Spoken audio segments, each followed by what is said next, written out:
امام محمد تقی کی ایک بڑی عجیب روایت ہے، ایسے رو رہے تھے جیسے گھر سے جنازہ اٹھ رہا ہو، ایسے امام نے ماہ رمضان کو رخصت کیا ہے انتہائی گریہ وزاری کے ساتھ۔ خود امام سجاد کی تو پوری دعا ہے ماہ رمضان کو رخصت کرنے کے حوالے سے۔ جی اتنے اچھے ایام ہم سے جا رہے ہیں، ہمیں جو سکھانے، سمجھانے، پڑھانے، تربیت دینے، ہمیں سنوارنے، ہمیں سجانے جو ایام آئے تھے، جو ہمیں انسان بنانے کے لیے آئے تھے، پھر انسانوں کو اللہ کا ولی بنانے کے لیے آئے تھے، پھر ولیوں کو اور ولایتیں دلوانے کے لیے ایام آئے تھے۔ لہٰذا روایت کہتی ہے کہ محشر میں وہ بندہ جس نے 30 روزوں میں سے ایک روزہ چھوڑ دیا ہوگا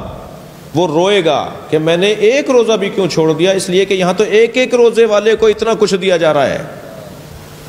یعنی ایک روزے کا ثواب اتنا کچھ اس کا انعام دیا جا رہا ہے، میں نے ایک بھی کیوں چھوڑ دیا؟ اگر میں نے ایک روزہ نہ چھوڑا ہوتا تو مجھے یہ بھی کچھ ملتا جو روزہ رکھنے والوں کو دیا جا رہا ہے۔ وقت گزر گیا، یا اللہ ہماری کوتاہیوں کا ہمیں اعتراف ہے، ہماری بے توجہیوں کا ہمیں اعتراف ہے،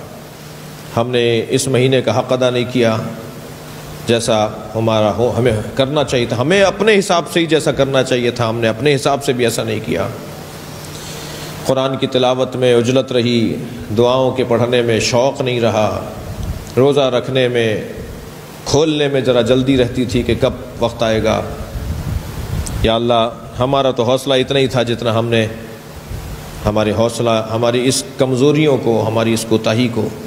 اپنی بارگاہ میں اپنے کرم کے صدقے سے، تجھے تیرے کرم کا واسطہ دیتے ہیں،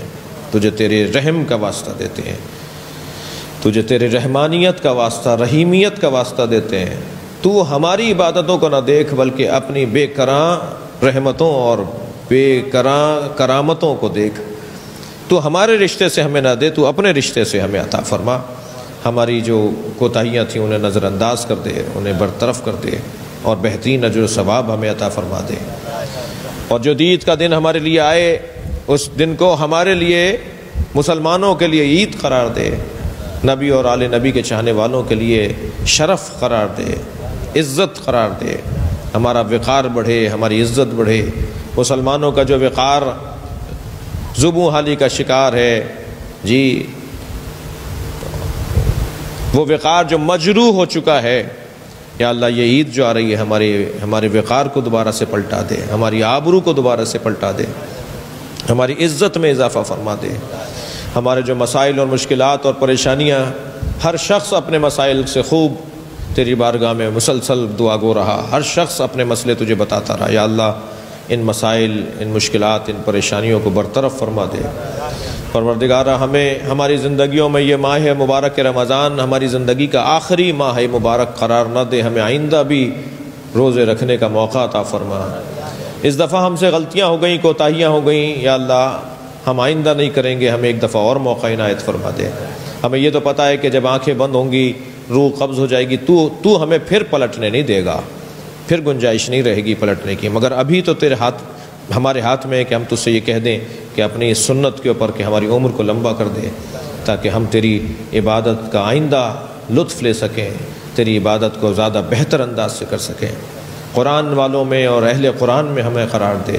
سال بھر ہم قرآن مجید پڑھتے رہیں، قرآن مجید سے ہمیں دوستی ہو جائے، پیار ہو جائے، یہ توفیق عطا فرما دے۔ ہمارے مرحومین کی روحیں ہماری طرف اس مہینے میں خاص انداز سے دیکھ رہی تھیں کہ میرے بچے، میرے پوتے، میرے پڑپوتے، میرے نواسے، میری اولادیں، میرے متعلقین ہمیں کتنا یاد کر رہے ہیں۔ یا اللہ ہم نے کوشش کی کہ اپنے مرحومین کو بھی یاد کریں، جو ہم سے رہ گئے، جو ہمارے عزیز مرحومین ہم سے یاد کرنے میں رہ گئے یا جنہیں ہم نے یاد کیا، یا اللہ ان کی مغفرت فرما دے۔ ہمارے ان نوجوانوں کو، ہمارے ان آئندہ نسل کے افراد کو، ان بچوں کو بہترین تعلیم، تقوی، روزگار، ہمت، حوصلہ، جوانیاں عطا فرما دے۔ ہماری بچیوں کو عفت و پاک دامنی، تربیت اولاد، شوہر کی خدمت، اپنے گھر کو چین سکون سے رکھنے کی توفیق عطا فرما دے۔ جو بیمار ہیں، جو مریض ہیں، انہیں شفائے کلی اور عاجلہ عطا فرما دے۔ پروردگارہ ہمارے اس ملک، خدا داد ملک، عطا الہی ملک کے مسائل اور مشکلات کو آسان فرما دے، اس کو ترقی عطا فرما، اس کی حفاظت فرما، اس کی خدمت کی ہم سب کو توفیق عطا فرما۔ یا اللہ ہماری سرحدوں کی حفاظت فرما،